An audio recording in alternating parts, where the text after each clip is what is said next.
ఓం సదాశివసమారంభాం వ్యాసశంకరమధ్యమాం అస్మదాచార్యపర్యంతాం వందే గురుపరంపరాం. జ్యోతిషశాస్త్రాన్ని భావితరాల వారికి ప్రసాదించిన ఋషుల యొక్క పాదపద్మాలకి నమస్కారం చేసుకుంటూ, అలాగే నాకు ఈ జ్యోతిష విద్యను నేర్పిన గురువర్యులు జ్యోతిష బ్రహ్మ కీర్తిశేషులు శ్రీ ఈరంకి సూర్యనారాయణమూర్తి గారు, సూర్యశ్రీ దైవజ్ఞ గారి యొక్క పాదపద్మాలకి నమస్కారం చేసుకుంటూ, ఓం శ్రీ మహాగణాధిపతి నమః, శ్రీ గురుభ్యో నమః, హరి ఓం. వీక్షకులందరికీ నమస్కారం. వృషభ రాశి వారికి ఈ వారం చాలా అనుకూలమైనటువంటి వారంగా చెప్పవచ్చును. ఎందుకంటే లాభస్థానమందు ఎప్పుడైతే పాపగ్రహాల యొక్క యుతి కొనసాగుతూ ఉంటుందో అది విపరీత రాజయోగాన్ని కలగజేస్తుంది. ఇప్పటికే వీరికి దీర్ఘ సంచార గ్రహాలన్నీ అనుకూలిస్తూ ఉండగా ఆ 3 గ్రహాలతో పాటుగా రవిగ్రహము, అలాగే కుజగ్రహము, అలాగే చంద్రగ్రహము, దాదాపుగా 6 గ్రహాల తాలూకు ఆనుకూల్యతలు ఈ రాశి వారికి ఉండడం వల్ల ఈ వారంలో పట్టిందల్లా బంగారంగానే నడుస్తూ ఉంటుంది. అంటే ఏ పని ప్రారంభం చేసినా ఆ పనులు ఏవి కూడా అవాంతరాలు, ఆటంకాలు లేకుండా నిర్విఘ్నంగా ముందుకు కొనసాగుతూ ఉండడము, విద్యా సంబంధమైనటువంటి వృత్తి వ్యాపారాలకి సంబంధించినటువంటి విషయాలన్నీ కూడా సానుకూలంగా ఈ రాశి వారికి కనబడుతూ ఉన్నాయి. పోటీ పరీక్షలకు సంబంధించినటువంటి విషయాల్లో అనుకూలతలు అధికంగా కనబడుతూ ఉన్నాయి.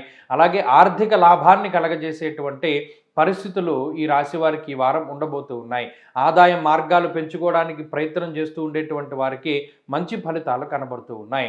అలాగే ఏదైనా గృహము, వాహనము లేదా గృహోపకరణాలు లేదా భూ సంబంధమైనటువంటి క్రయ విక్రయానికి సంబంధించినటువంటి విషయాలు ఏవైతే ఉన్నాయో అవన్నీ కూడా చక్కగా ముందుకు సాగడానికి, చాలా కాలంగా రానటువంటి ధనము ఈ వారంలో చేతికి అందడానికి, నూతన వాహనములు లేదా వస్త్రములు లేదా గృహోపకరణాలు లాంటివి కొనుగోలు చేయడానికి ఈ వారం చాలా అద్భుతమైనటువంటి గ్రహస్థితిగా మనం చెప్పవచ్చును.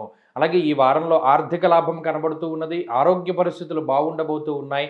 కుటుంబపరమైనటువంటి విషయాలు బాగుండబోతూ ఉన్నాయి. కొన్ని సందర్భాల్లో ధనాన్ని ఎక్కువగా కొన్ని విషయాలకి ఖర్చు చేయవలసి వచ్చినప్పటికీ అది ఆర్థిక భారంగా మాత్రం ఈ రాశి వారికి ఉండదు.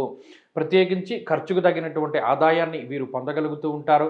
ఒక సపోర్ట్ దొరుకుతూ ఉంటుంది. కుటుంబ సభ్యుల తాలూకు అన్యోన్యత, ఆప్యాయత, ప్రేమానురాగాల మధ్యలో ఈ వారం ముందుకు వెళుతూ ఉంటారు. అలాగే దేశాంతరవాసం చేయడానికి అవకాశం ఉంటుంది. విహారయాత్రలకి అవకాశం ఉంటుంది ఈ గ్రహస్థితి వల్ల. వృషభ రాశి వారి ఈ వారంలో మరింత అనుకూలమైనటువంటి ఫలితాలను సాధించడానికై అమ్మవారికి సంబంధించినటువంటి ఆరాధన చేస్తూ ఉండడం, లక్ష్మీ అష్టోత్తర శతనామావళి స్తోత్రాన్ని పారాయణ చేస్తూ ఉండడం చెప్పదగినటువంటి సూచన. ఈ వారంలో కలిసొచ్చేటువంటి రోజు ఆదివారంగా చెప్పవచ్చును. అదృష్ట సంఖ్య 2, అదృష్ట వర్ణము లేత ఎరుపు రంగు. తదుపరి మిథున రాశి.